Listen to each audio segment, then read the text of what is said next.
Welcome back to the Restaurant Incubator, where we help you develop your business project, where we help you develop your restaurant, help you save time and money in the process. I'm Brandon Sharp. I'm the host here at the Restaurant Incubator. As an executive chef, I earned 7 Michelin stars, and now I own and operate 3 restaurants here in Chapel Hill, North Carolina. So today I'm honored to sit down with a chef whose path spans continents and kitchens all over the place, from his beginnings in Montevideo, Uruguay, to experiences at the Four Seasons, everywhere from Costa Rica, Silicon Valley, and now in Minneapolis. Chef Martin Morelli leads the culinary vision at the Four Seasons Hotel in Minneapolis, overseeing everything from upscale Italian and Mediterranean dining at Mara to the sun-kissed Riva Terrace and meticulous in-room and banquet experiences. His approach marries minimalist creativity with avant-garde techniques, elevated by the ethos of craftsmanship, deliberate sourcing, and relentless leadership. And as you will hear him say, culture is everything. As one Four Seasons colleague puts it, Martin doesn't just build himself, he builds teams, cultures, and foundations destined to last. So in today's conversation, we uncover the hard-won lessons that he learned about launching smartly, using systems, an interesting take on how he has taken apart, broken down the menu item creation process and made it much more fluid to encourage better creativity among his sous chefs. And we'll bring you the ideas that will help your restaurant get open on time, on budget, and well informed. So enjoy this episode of the Restaurant Incubator. All right, y'all, welcome back to the Restaurant Incubator. Today we've got Chef Martin Morelli with us. Chef, please tell us who you are and where you work. Hi, my name is Martin Morelli, and I'm the executive chef at the Four Seasons Hotel in Minneapolis. I've been with Four Seasons for about 23 years now, and this is my fourth hotel. Yes. Okay, great. And it looks like you've cooked all over, South America and North America. And I thought I'd jump right in by asking, when you launch new concepts at the hotel, what is your step-by-step launch checklist? Do you have a 6 month out checklist or a 3 month critical path? How does that work when you're developing a new concept and counting down to opening day or launch day with your team? Yes, we do. We start about when we start about 6 months before. Okay. For concepts that are yearly concepts, like we have seasonal restaurants that are open once a year, couple months a year. So for those ones, we start about 6 months before, and then we have a critical path that we go through. I think that there's a few steps. The first one is trimming the menu. Then right after that, scheduling. What are we gonna need to execute that? And then we go through what we need equipment wise and payware, and then we go step by step covering all the stuff. But I think the menu is the first thing, trimming the menu, and then it all trickles down from there. It's and then it ramps up all the way until a month before, and then that's when we go. Okay. Well, it sounds like the system is in place, and it sounds like you've done it many times. Is there a certain part of it that you are, that you don't look forward to, or something that seems to go awry every time, or is there another favorite part that you have each time with the opening process? It gets smoother for sure. It gets easier. I like the menu development a lot. I enjoy that a lot. It's we keep it within the kitchen for a decent amount of time, and that's something that I changed through the years. I used to have an idea and then put the menu out for everybody to see it, and now I am more jealous about it. Like I talk to my chefs about it all the time, and that's all we talk for a month, and breakfast, lunch, and dinner, we just talking about the menu and kind of like poking holes and coming back to the concept, and I don't open that to a larger group until I feel very comfortable with it, and I'm very happy with it. So that's something that I changed, and then the rest, it feels a little bit more. It's more almost like more set. Like we know what we're gonna need, and then just kind of all the rest kind of is mathematics out of the menu. if you will, like how many cooks and how many fryers or how many flat tops or whatever it is, right? But the menu is what it dictates all that, and I really enjoy that part of like the collaboration for the menus and all that. Mm-hmm. Yeah. Well, I worked in hotels for about 12 years, and so one of the things I'm still now remembering things that I learned but didn't know I was learning at the time, just from sitting around in executive meetings with a director of engineering and director of finance, director of sales, director of spa, all those things. And so, and I had come from private restaurants where I was exposed to none of that stuff. Yeah. Is that part of the process for you, that's an enrichment as a hotel chef? And if so, which of those departments do you think that you learn the most from, or get the most value from? 100%. I was thinking, I was going through your podcast and all the episodes, and I was like, how your podcast is so oriented to people that wants to open their own business, and I was like, how I fit on this, because I'm an operator, right? Like I get here after all the main decisions that a person that is going to open a restaurant needs to go through. All those have been done, right? Mm-hmm. When I get in, there's a concept, and well, the concept's not so much, but there's a lot of decisions have been made, and I think the one thing is like you nailed it. It's like uh, when thinking about making decisions and thinking about all these people, right? Like when you're solo, uh, I did restaurants for a little bit, and as executive chef of that restaurant, I always I always come back to thinking like, what would the director of engineering ask? Yeah. And what questions he will ask, and what the people and culture director will ask, right? And I've been lucky. I've been super lucky to work with very talented people throughout my career in the Four Seasons. That I have some of them kind of like I made that persona into my head, and I remember them, and they have these really brilliant questions every time we presented something new. So definitely the GM is that person that kind of like bring all those questions together. Mm-hmm. So for me, I always have I have executive chefs that I work for in my head all the time, GMs that I work for and I work with in my head all the time, and then the PR too, the PR people too, directors of PR that I worked through the years. Um, I can almost imagine them asking the questions. So yeah, I I definitely enjoy enjoy having all that round table of people focus on one different aspect of the business, right? Mm-hmm.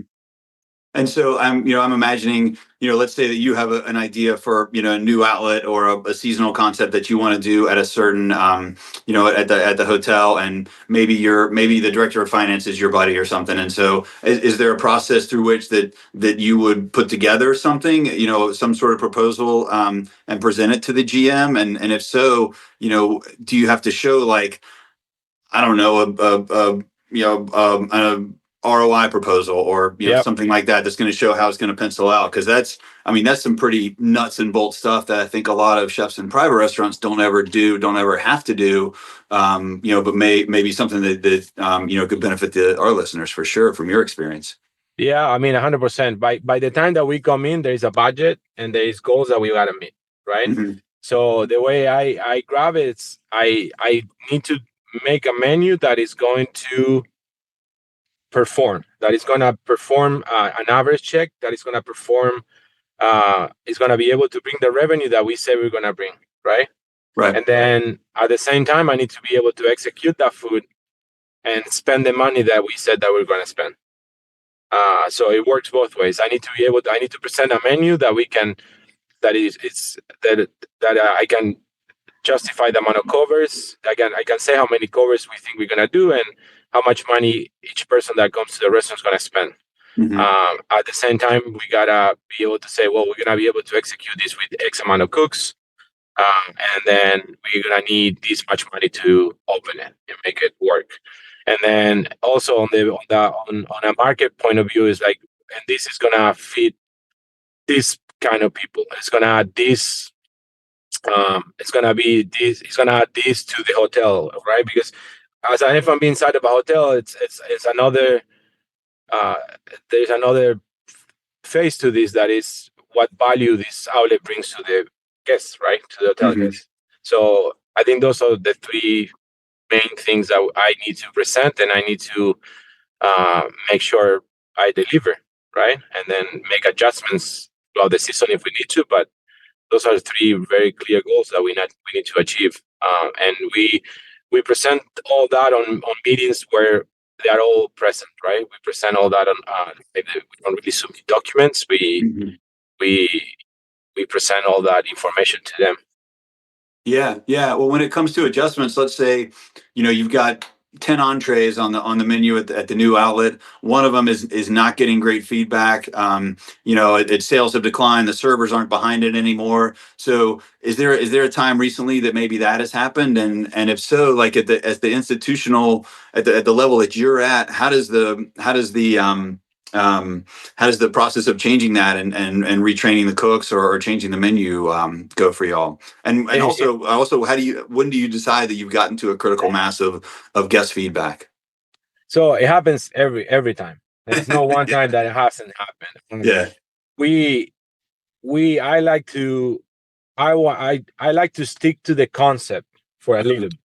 Like as soon as you put something out, especially when you work with people that have been with you for a while, people tend to compare to what we did last year, right? Mm-hmm. Mm-hmm. And also guests have certain expectations of what they should be able to get in a hotel, right? Especially at the level that we are. If you want something that you normally can get on every hotel, you will expect to get it, right? So there's always this battle of let's stick to the concept, or do we want to be everything for everybody, right? Right. Yeah. I through the year think that the more you stick to the concept, the better experience people's gonna have. Mm-hmm. More than trying to please everybody, and then you don't really make anybody happy, right? So yeah, I've been more firm on at least the first month of concepts, and be like, well, no, that I know people is asking for that, but that doesn't fit what we're trying to do. If you're able to make like if you're able to navigate them through the menu, they will find something that will make them as happy, right? Mm-hmm. So I try to wait a little bit, but it gets to a point that you also can not listen to the guests, right? So you gotta I like to stay very close to all the staff and listening to them, and keep my ear on the floor, and then kind of separate what really is feedback from the guests and what is interpretation from the server or the person who talked to the guests, right? And kind of like break through that and really understand what is the guest needs, because sometimes the guest is asking for something and the server or the person who's taking the feedback think that is giving you already the answer, but what I really want is the raw question from the guests, so Mm-hmm. then I can adjust menus. But yeah, it happens all the time. Sometimes we go too crazy, or we go to things that we as chef wants to see on a menu, want to eat, and sometimes that doesn't really go. It's not really well received, so we adjust, and then also we adjust for performance. Like if there's items that are not selling, or there's items that sell too much and they're not efficient, like things like that, we have to adjust too. Yeah.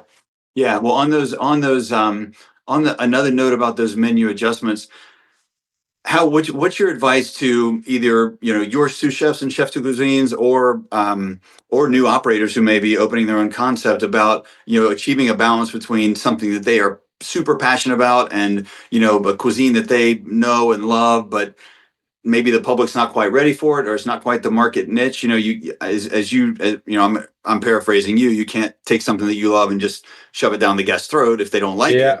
So yeah. How would you advise people to find that balance? It's so hard. It's so hard. Even for me, I find it really hard, because I get very excited about something, and then I want to put it out, and then people it's not ready for it. So I would say, I don't know. It's just it kind of comes back to that. You'll have to have all your directors in your head all the time. Yeah. it's really hard. It's really hard because the passion is what it. I always tell it's very easy to say just give people what people want, right? But then Mhm. if you give people, the problem is the people not always know what they want, Right. right? Yeah. Yeah. So it's like when you do make your own salad kind of scenario buffet, the result is when they guess when people make their own salad, it's not always good, you know. Yeah. So sometimes you have to build a salad for them. Sometimes you gotta tell them what to eat, and that's one of the things that it gives me more. I'm more passionate about is when I can cook for you what I want Yeah. because I know you and I love to cook for my family all the time and people Uh-huh. that I know because if I know you I can make you something that you would not think about but you're gonna love it. You're gonna Yeah. sit down and you're gonna love it and I think that the I have these conversations with my chef de cuisines all the time. It's like it's I want them to be as passionate. I want them to really push to put that food that they want out because if I'm able to translate that into a concept, I know people's gonna like it. Hmm. Because somebody who is that passionate for food, um, if I'm able to transmit that passion into a menu, I know people will get behind it. Hmm. Maybe I'm not I'm not the right person to give you uh, um, advice on how to compromise because I'm really bad at it. If I'm really behind something, I'm gonna at least try it once. You know, like we Yeah. did last year, we did one of the winter concerts and we put head cheese and we put lamb tongue and we all these things that are for me, it's something that it's rooted in my childhood, but it's also culinary wise, it's so much technique and so Hmm. much fun stuff and so much and so challenging that we did it. We Hmm. did it. It was received. It was mixed received, Uh-huh. but I thought it was worth it. I think it was worth it for the team, and it was worth it for us to know where the line is, right? Yeah. Yeah. And there's something to be said for the reason that when we, get in a whole pig or, we do some esoteric charcuterie, it's almost for me more for the cooks to see that stuff and be exposed to that stuff. I know that stuff's not going to sell. And some of those things are binary choices. I know that, if there's head cheese or even oysters on a menu that guests either will or won't order it. There's no gray area for those types of things. Yeah. So, thinking about your operators, you go in and let's say, you have a concept that's in a different part of the hotel, not the part you mainly work in, the pool bar or the rooftop patio bar or something like that. What stack of systems or lists or standards do you always make sure that you put in place so that you know that things are going to be done the right way when your back is turned on those cooks and sous chefs? So I'm nomad. I don't really have a base. I'm in the hotel everywhere. Okay. I almost don't have an office. Like Okay. I am jumping everywhere, but yes, systems. It's all about systems, right? Hmm. The consistency is everything, and the only way to achieve consistency is um, systems, right? And so yeah, we start with prep lists, recipes.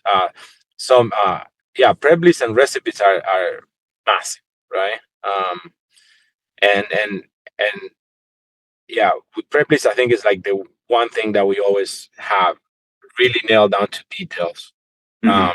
and then we break down those prep lists on stations, and we try to get as granular as possible with recipes. Recipes work in some kind of outlets, in other outlets they don't. Like sometimes in banquets, it's very hard to have recipes for everything without becoming almost um, it mutes the food a lot if you have recipes when you cook in bulk, right? So Hmm. if it becomes it just kind of lose identity a little bit.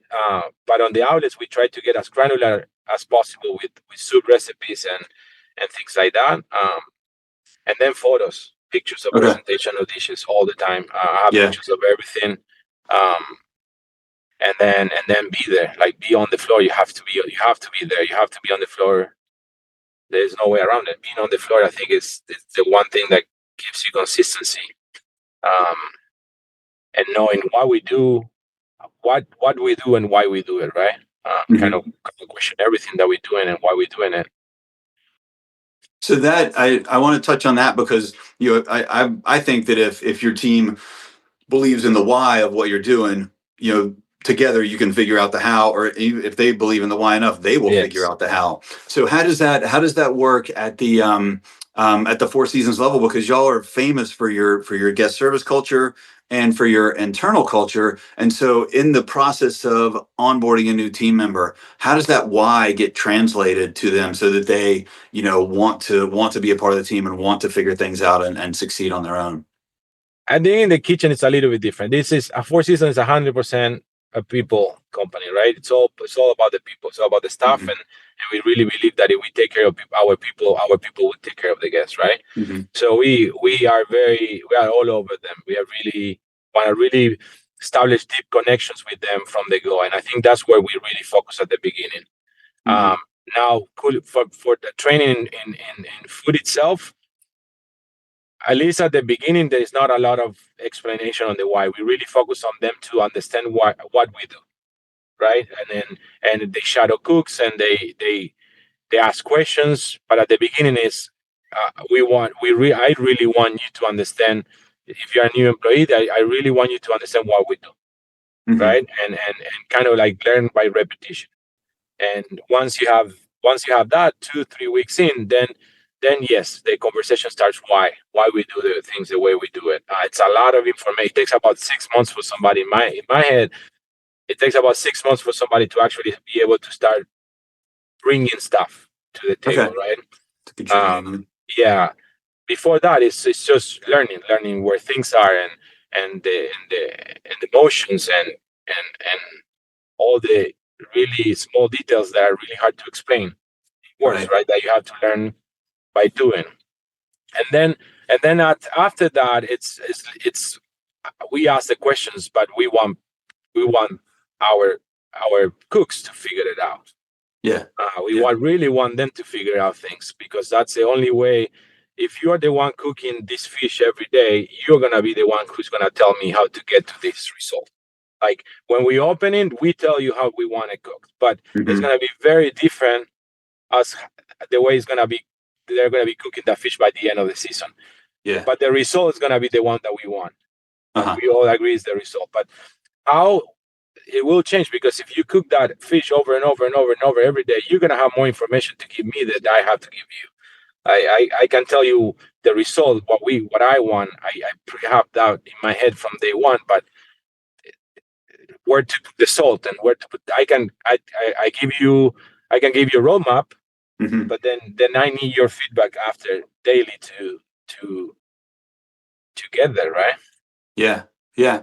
Well, and then one step before that, in the hiring process, so I imagine that you're filtering out resumes, you're doing some screening calls, but are there one or two or maybe three characteristics of cooks who are successful in your kitchens? And if so, how do you tease out those characteristics in the interview process? It's really hard, and it's really hard to put it in words because it's always this kind of like the way you feel Mm-hmm.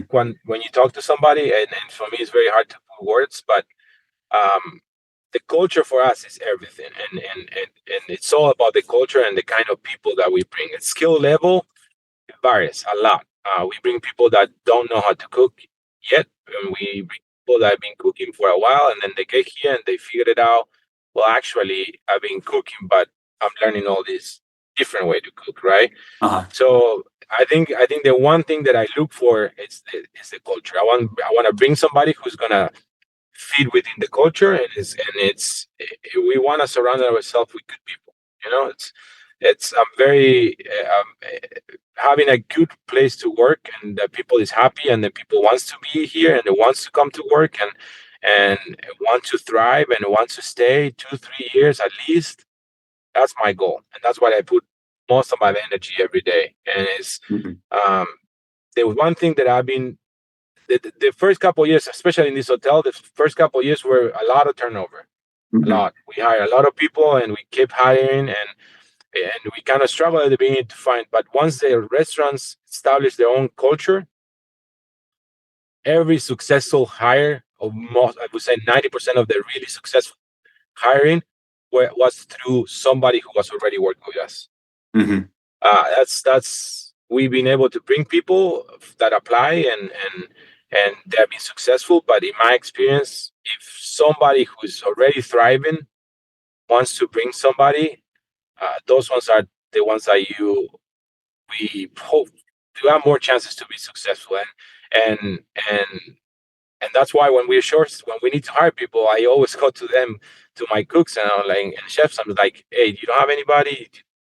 And sometimes it's funny because they know you're short. They're working 5 days, 6 days a week, and they're working 10, 12 hours. They know we need Mm-hmm. people, but until you don't ask them, they don't they don't think about it, right? Right. Right. Um, but yeah, we've been very successful to kind of bring in people that it's related or it's that work with people that is already here. And I always tell the chefs, it's like your kids. If your kids want to bring friends home, that's a good thing. It's tell us that that they're happy where they are and they know the culture, and these people hopefully will fit the culture too. Mm-hmm. Mm-hmm. Yeah. Well, it's usually relatively easy to manage even a large operation when the economy's good and things are booming, but I think back to years like 2007, 8, 9. I think back to years 2020, 21, and 22 when it was very difficult and a lot of tough conversations had to be had with large staffs. I mean, when I worked at Solage, I remember the director of rooms was the one cleaning all the rooms back in 2008 Yeah. and that sort of thing. So when those times hit for you, how do you handle that? How do you approach those tough conversations with people that their hours are going to be cut, and that's just the way it is, because it's one of the toughest skills to learn as a manager, but it's one of the most important ones to be able to do with grace and empathy, I think. Yeah. There were some rough years for sure. COVID was one. We were closed. We closed the hotel for a few months. Hmm. Um, I think it goes back to treating people as people. Like, and you can't forget that the person that you have in front of you, it's a dad or a mom and or a kid or somebody who has um yeah, you gotta remember who you're talking to. You gotta put yourself in their shoes and you gotta be Hmm. honest.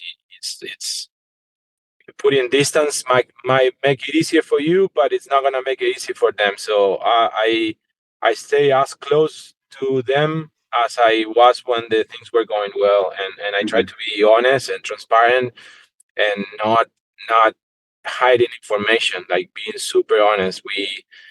We went through we yeah, for COVID we went through that. The entire staff was laid off, and then we were lucky enough to rehire everybody after. But I stayed really close to them even when we were close, and I was telling them the truth and as much as information I could share with them, and listening to them too. Like they sometimes they just want to tell you what that means for them. They're not trying to put a burden on you. They're telling you, well, this is I need to figure this out now, and how I'm gonna do this, and they're not trying to put that load on you. They're just trying to figure it out, and they trust you, and then you've been there for them, so you are the person that they're gonna share that with you. So I take it all, and and and and I thank for that, because that means that you build connection to them. Hmm. Uh, and yeah, it's just being human with them, and treat them the way you expect them, if you being on the same situation, to be treated, right? Yeah. Yeah, no, that's amazing. That's really insightful, and I like how that loops back to what you said a minute ago about culture being everything. If you've already built that culture of trust and empathy and honesty and things like that, then those conversations, they're never easy, but you've already laid a good groundwork for them. So thank you for sharing that. So I think that independent restaurants generally underrate how important return guests are, especially in an area that's not a tourist destination, or like a big city where there's just a constant stream of tourists coming through. Yeah. And I assume that Four Seasons has a very strong guest loyalty program for the hotels. And so, what do you think that independent restaurant operators could learn from something with guest culture like the Four Seasons when it comes to guest loyalty, and how to engender that, and also how to get across to the guest-facing staff, that frontline staff, how important it is to nurture those return guests and those relationships. I mean, if you are a neighborhood restaurant, you need that more than if we have. When you're in a big company, you have brand loyalty and people know what the brand is. But I feel like if I was open my own restaurant, I think that being able to know everybody to close that door and being able to make their experience a little bit more customized and make them feel welcome every time, I think it's massive. I think it could easily make it or break it. I don't think that unless you're like a downtown corner of the best foot traffic everywhere of the city, you need your return guests. You need to be that for them, and it all comes to get to know them and give them genuine hospitality, right? And being able to customize their experience in small details, but yeah, I think it has a massive impact. I'm all about it. I want people to come back for sure. yeah. But yeah, I think it's huge. So opening Mara, it sounded like Mara, got a ton of press, big splashy opening.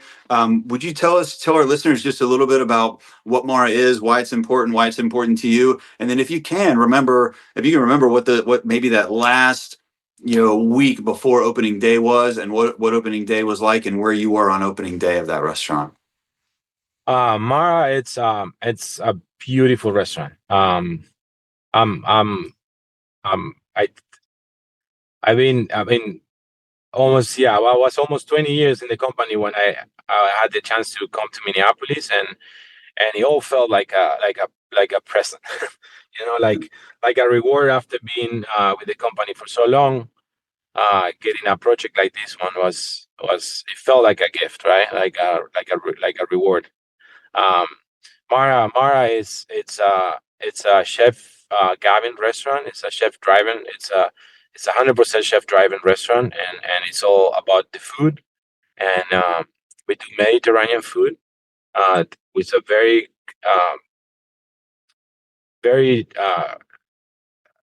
design, like very tight design concept. And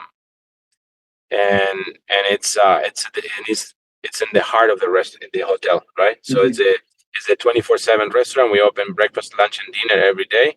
Um, so um, so it's the place that is always open. Okay. We do events on the second floor, and then on the fourth floor we have the restaurants that are open for winter and summer, and then the employee cafe where we feed everybody there too. But the place that is always open and it's always something going on. So a lot of the attention goes to Mara. Through the opening process, I was in Mara a lot, and I enjoy it a lot. And the last week before we opened, it was all about cooking. We were just cooking and cooking and cooking and cooking and cooking. We had all the chefs on the line cooking and firing food and cooking it for us and plating it and going through the motions of where to keep the stocks hot and where to keep the sauces and how to keep the plates and where are the spoons. And it was all cooking. We literally just cooked the last week. And I was just running through the town finding the stuff that I needed. I remember going to get sheep pens and Tony's the chef de cuisine, and I was like, he needed these small pens for the focaccia that we were doing, and we had like 4, and so I was going through all stores trying to find those ones, and it was it was all about that. It was all about getting the product right and the power to get that product right consistently, because we knew we were gonna be busy right out of the gate, and we were packed every day, but we needed to be able to perform at that level for everybody that crosses that door, because that was the people that was gonna keep us open 3-4 years after, right? So we got very clear goals. It was like getting the product right and then being able to execute that product consistently for everybody, for the first person and the last one, for when we had 220 covers and when we have 50 covers, right? And that was all we were focused about that last week. Nice. Well, I did the hotel that I worked at. Everything it was on. There was no second story to anything. They were all separate buildings, so I didn't have to go up any stairs or elevators or anything like that. And there was really just one kitchen. There was a pool bar, so I was able to stay pretty much in the kitchen. And listening to you, you said like you almost don't have an office. You're in the operations all the time, and I've worked for and seen plenty of hotel executive chefs that are quote unquote clipboard chefs and spend most of their time in the office, don't really pick up a knife anymore. But I'm interested in hearing more about what your day to day is like, and I would like the listeners to know, for a chef who is like you, who is keen on being in the kitchen, still very, very driven creatively, and sounds like most of what you think about is food and menu. Do you have typical days, or are they all different? And if so, what is your typical day like? Thank God they're all different. We always make this joke. It's like plan your day so it goes nothing like it, right? Um, I'm on the kitchens all day, and that not necessarily means that I'm cooking all day.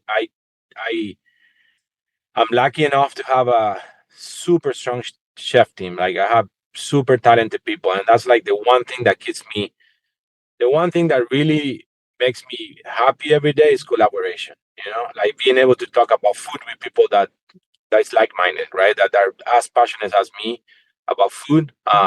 People that is uh, very, very new on the career, but they have the energy and they can talk about food all the time. And I also love collaborating with the cooks and listening to them and really I really spend time building um, a relationship with everybody. We talk about our people all day with the chefs, right? I have one chef de cuisine that is in charge of Mara, that's Tony, and then I have a senior sous chef that is in charge of the events and the concepts on the winter and the summer, and we basically split out the operation in those two.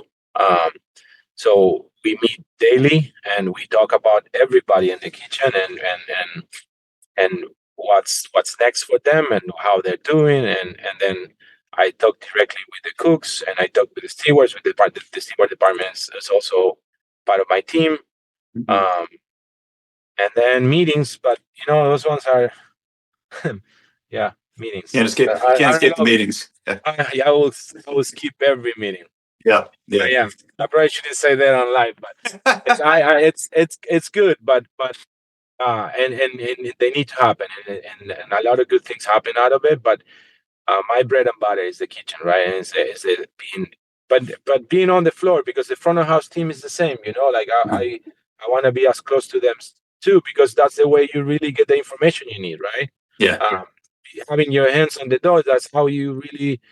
They don't tell you stuff if you don't ask, right? Yeah. And I don't want to be fixing problems when there are problems. I want to get to them before, right? Yeah. So like really, really, really being there, really being, you see somebody, they have like face is not looking the same, and you're like, you gotta really poke, and Hmm. really poke and figure it out what's going on, and the bread or whatever, you gotta be around, you gotta try, you gotta see, be with the people, and really try to get ahead of the problems, right, every day, and that's mainly what I do is just giving the chefs the space to push, and be creative and take things out of the way for them, and things that could slow them down, get them off the way and let them be their best, and really uh, get them excited and keep them going, and when things are not going the way they should be, show them that they are, and then we just gotta have a maybe we're looking at with the wrong frame. Maybe we need to look at 6 months instead of a week, and maybe sometimes it's a year. You gotta be able to say, well, 12 months from now, where are we gonna be, right? And sometimes if your frame is too short, then you get frustrated too quickly, right? And I offer my perspective and I challenge them, and but it's but collaboration. And I think my day really goes around that, and then I gotta get into emails at some point in the day. I gotta go to the meetings that I need to go, and then I do all the ordering. I do most of the ordering. That's another way for me to really be with the hands on the door, is to do all the ordering for the hotel. Uh, the chefs do some of the proteins and stuff for them, and then some projects they also do the ordering. They do a big part of the ordering. What I do is it's the staples and things that need to be in the hotel all the time. And yeah, and do it all over again the next day. Staffing, we always looking for people. We always going through resumes. We always have interviews. So that's kind of how my day breaks down. Okay.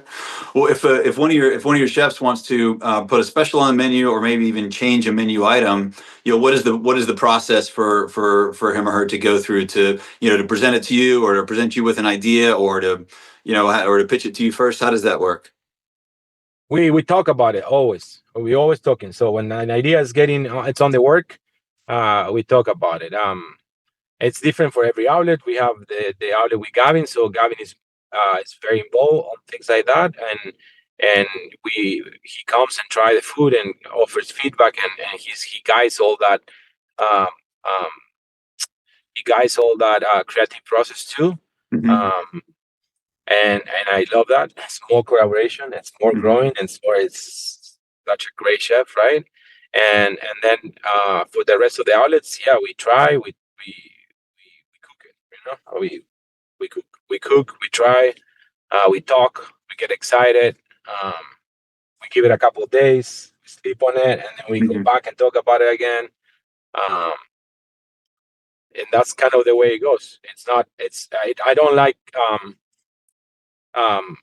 I don't have a process. When I was a chef de cuisine, I had like this really rigid process to put stuff on the menu. I had to present it to chef, and then to GM, the hotel manager, and then F&B director together, and then the GM will invite PC, and I will have to do a tasting for them, and then after that, things will go on the menu. I am old. I kind of tear all that stuff down. I don't do that anymore. I present to them new concepts and stuff like that. But for daily stuff, like things that are gonna go on the menus, I want the creativity to really move and take all the obstacles out of the way. So if it's good food, which I think that me and my team, we can tell if it's good food or not, and that's why we have the role we have, and we go and we put on the menu, and then we invite them, they try, and then if we think it need to be rearranged, we rearrange it, and that's all good. But we don't wanna slow down the creativity. We really wanna push for it. Nice. Well, last question. You mentioned lamb's tongue earlier. You said it was an ingredient or flavor or taste from your childhood, and you're originally from Uruguay. And has Uruguayan food or influences trickled onto your menus? And if so, how and where? And also, if you were going to cook a traditional Uruguayan meal to somebody who you wanted to introduce to that food and culture, what are you cooking? Yeah, so it definitely my culture is with me every day, and it's basically the way we think about food, right? Yeah. It's food, and I'm sure I know it's very similar in a lot of cultures, but it's culture is the food is the center, right, of the conversations and the gatherings, and my dad cooks, my mom cooks, my uncle cooks, everybody cooks, right? So definitely the way I think about food comes from where I come from, right? If I had to tell somebody about Uruguayan food, well, it's simple food, and it is what it is. If you're grilling, you're grilling a piece of a cow, Okay. or like you can see, you can tell right away what you eat. To too much or explain too much, right? It's very, very simple, and flavorful and delicious, and there's always a social aspect to it. Mm-hmm. Always to everything, right?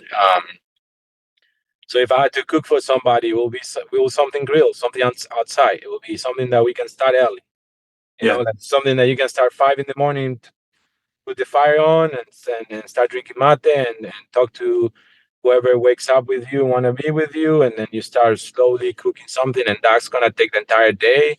And then you're gonna have lunch, and then you're gonna stay on the table, and probably 7, 8 p.m. you're still gonna be there, and in the leftovers. So that's the kind of meal that comes to my head when I think about childhood and gatherings and what food really. But yeah, it's all grill and smoke and that kind of food. Wonderful, wonderful. Let's go high level for 1 second. How do you prepare lamb's tongue? What's your favorite way to prepare that? Lamb tongue? Yes. We do. We do. Well, we cook it. We boil it. And then we serve. I like to do tongue cold, actually. Okay. Slice it, and we do a sauce that is very similar to beef sauce. It's hard-boiled eggs, parsley, anchovies, capers, lemon juice, olive oil, and then pour that on top of the tongue. Oh, that sounds amazing. Eat it with bread. My dad used to make sandwiches with that. It was delicious too. Oh, sounds incredible. What's the best thing? What's the best thing to drink with that? Probably a beer, I guess. Cold beer, yeah. Yeah, cold beer would be delicious. Yeah. That sounds good. I wish it wasn't still breakfast time. Yeah. Chef Martin, thanks so much for joining me today. It's been a pleasure to talk to you. Hey, I appreciate you. I hope people can find something out of this conversation. But I think it's very fun to talk about food and projects and what we do. It's very cool. Yeah, absolutely. Well, again, I appreciate it. Thank you. Ciao. That was my conversation with Chef Martin Morelli of the Four Seasons in Minneapolis. If you enjoyed today's episode, please forward it to 2 friends who have a shining career ahead of them in the hospitality industry. Stay humble, stay hungry.